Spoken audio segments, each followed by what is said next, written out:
الحمد لله رب العالمين والعاقبة للمتقين والصلاة والسلام على سيد الأنبياء والمرسلين نبينا محمد وعلى آله وأصحابه ومن تبعهم بإحسان إلى يوم الدين. الحمد لله الذي هدانا لهذا وما كنا لنهتدي لولا أن هدانا الله. رب اشرح لي صدري ويسر لي أمري واحلل عقدة من لساني يفقهوا قولي. اللهم انفعنا بما علمتنا وعلمنا ما ينفعنا وزدنا علما.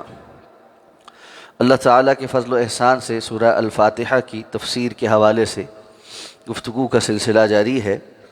گزشتہ روز ہم نے بسم اللہ الرحمن الرحیم کے حوالے سے اس کے معانی اور مطالب پر بات کی تھی. اس کے بعد اللہ تعالیٰ نے ارشاد فرمایا الحمد للہ رب العالمین. الحمدللہ تمام تعریفیں اللہ کے لیے ہیں، رب العالمین جو جہانوں کا رب ہے. الحمد، اس کے اندر حمد کا جو لفظ ہے اس کا معنی ہوتا ہے کسی کی خوبی کی وجہ سے اس کی تعریف کرنا. یعنی کسی انسان میں کوئی خوبی ہوگی تو آپ اس خوبی پر اس کی تعریف کریں کہ فلاں جو ہے وہ بڑا اچھے اخلاق کا ہے، فلاں جو ہے وہ بڑا سخی ہے، فلاں اس کا قد بڑا لمبا ہے. تو آپ اس کی تعریف بیان کریں اس ایک وصف کی وجہ سے، اس خوبی کی وجہ سے.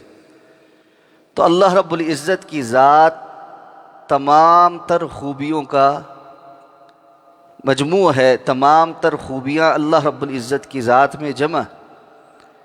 اس لیے الحمد، حمد کے لفظ کے ساتھ یہ جو الف لام آیا ہے، عربی زبان کا ایک بڑا خاصہ یہ ہے کہ ایک ہی جو حرف ہے وہ بہت سارے معنوں میں استعمال ہوتا ہے. تو یہاں پر جو الف لام ہے اس کو علماء کہتے ہیں یہ استغراق کا ہے. اس کا کیا معنی ہوتا ہے؟ اس کا معنی ہوتا ہے کہ حمد کے جتنی بھی قسمیں ہو سکتی ہیں وہ ساری کی ساری للہ، اللہ کے لیے خاص.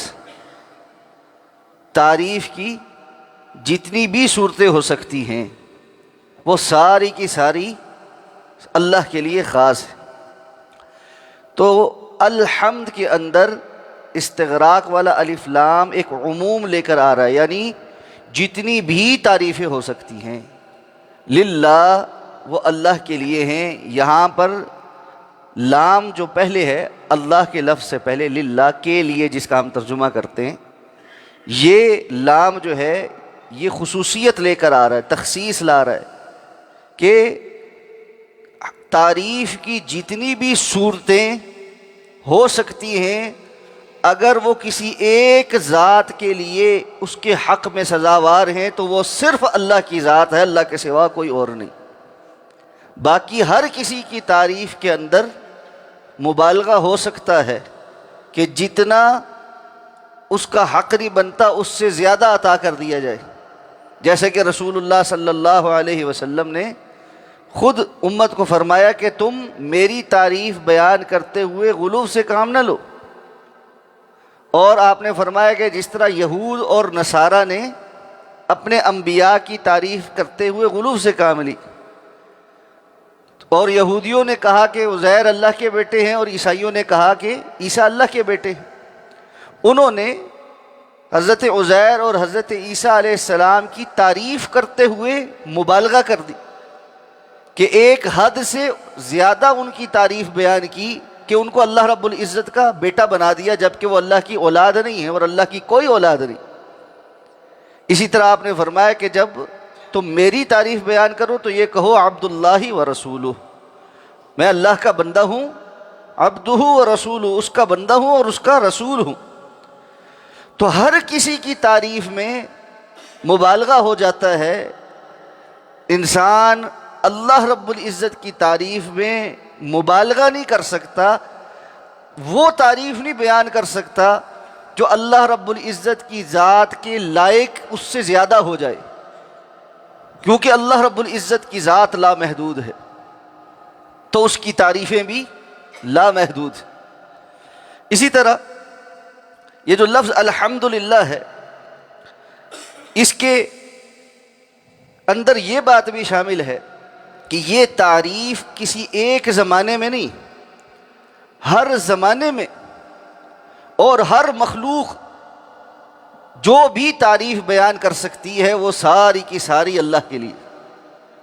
اللہ رب العزت نے خود جو اپنی تعریف بیان کی ہے وہ سب سے عظیم الشان ہے، پھر جو اپنی مخلوقات کو سکھائی ہے، جو فرشتے ہیں، انسان ہیں، جنات ہیں، چرند ہیں، پرند ہیں، نباتات ہیں، جمادات ہیں، ہر قسم کی مخلوق وَإِن مِّن شَيْءٍ إِلَّا يُسَبِّحُ بِحَمْدِهِ وَلَٰكِن لَّا تَفْقَهُونَ تَسْبِيحَهُ، ہر چیز اللہ کی تسبیح بھی بیان کرتی ہے اور حمد بھی بیان کرتی ہے۔ فرمایا یہ ایک علیحدہ بات ہے کہ تمہیں ان کی تسبیح اور حمد، ان کی بولی سمجھ آئے یا نہ آئے۔ اور پھر اللہ رب العزت نے کب سے مخلوقات پیدا کی ہیں اور کب تک مخلوقات پیدا ہوتی رہیں گی، اور پھر اس کے بعد جنت کا ایک لامتناہی سلسلہ ہے، اور رب العالمین کے اندر ہم پڑھیں گے کہ کتنے جہان ہیں اور کس طرح سے ہیں، اللہ ہی بہتر جانتا ہے۔ ان سب جہانوں میں ہر زمانے میں جو تعریف کی گئی ہے وہ اللہ رب العزت کے لیے۔ اس لیے یہ جو الحمدللہ کا جملہ ہے یہ بہت وزنی جملہ ہے۔ رسول اللہ صلی اللہ علیہ وسلم نے فرمایا والحمدللہ تملأ المیزان، یہ الحمدللہ ایک مرتبہ کہنا یہ میزان کو بھر دیتا ہے، اور میزان جو قیامت کے دن ترازو قائم کیا جائے گا نیکیوں کو اور برائیوں کو تولنے کے لیے، اس کا پلڑا بہت بڑا ہے۔ اور ایک روایت میں آتا ہے کہ اللہ رب العزت نے وہ پلڑا حضرت موسیٰ علیہ السلام کو دکھایا تھا، اور وہ اس فکر میں بے ہوش ہو گئے کہ اتنا وسیع اور عزیز پلڑا اس کو عمل سے بھرے گا کون؟ اور رسول اللہ صلی اللہ علیہ وسلم نے فرمایا ایک مرتبہ الحمدللہ یہ میزان کو بھر دیتا ہے نیکیوں سے۔ کیوں؟ تعریف جو اتنی بڑی، اللہ کی تعریف اور ہر قسم کی تعریف ہے جیسے اس کی شان کے لائق۔ اس لیے یہ جو جملہ ہے یہ بڑا قیمتی ہے، الحمدللہ رب العالمین۔ اور اسی طرح قرآن مجید کے بعض اہل علم جو ہے اس کو 4 حصوں میں تقسیم کرتے ہیں، اور ہر حصے کا آغاز الحمدللہ سے ہو رہا ہے۔ سب سے پہلے سورہ فاتحہ الحمدللہ رب العالمین، اور پھر اگلا حصہ سورہ انعام سے الحمدللہ الذی خلق السماوات والارض وجعل الظلمات والنور، اور پھر تیسرا حصہ سورہ الکہف سے الحمدللہ الذی انزل علی عبدہ الکتاب ولم یجعل لہ عوجا، اور چوتھا حصہ سورہ السبا سے الحمدللہ الذی لہ ما فی السماوات وما فی الارض۔ تو قرآن مجید میں ایک تقسیم قرآن مجید کے اہل علم کے ہاں ان 4 صورتوں کے اعتبار سے ہے، جن ساری صورتوں کا آغاز اسی لفظ سے الحمدللہ سے ہو رہا ہے۔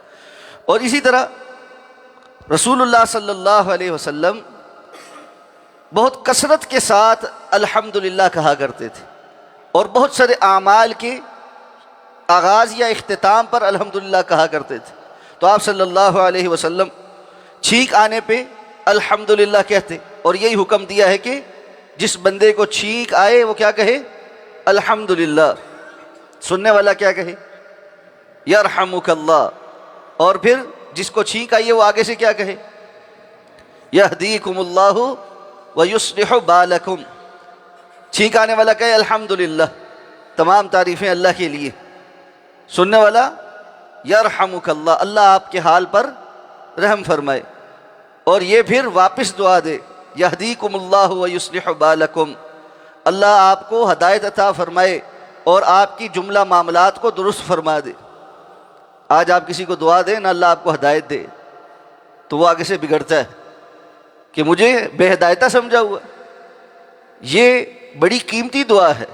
اگر کوئی یہ کہے کہ اللہ آپ کو ہدایت دے تو آگے سے کہے آمین، اللہ مجھے بھی ہدایت دے اور اللہ آپ کو بھی ہدایت دے، اس پر خوش ہونا چاہیے۔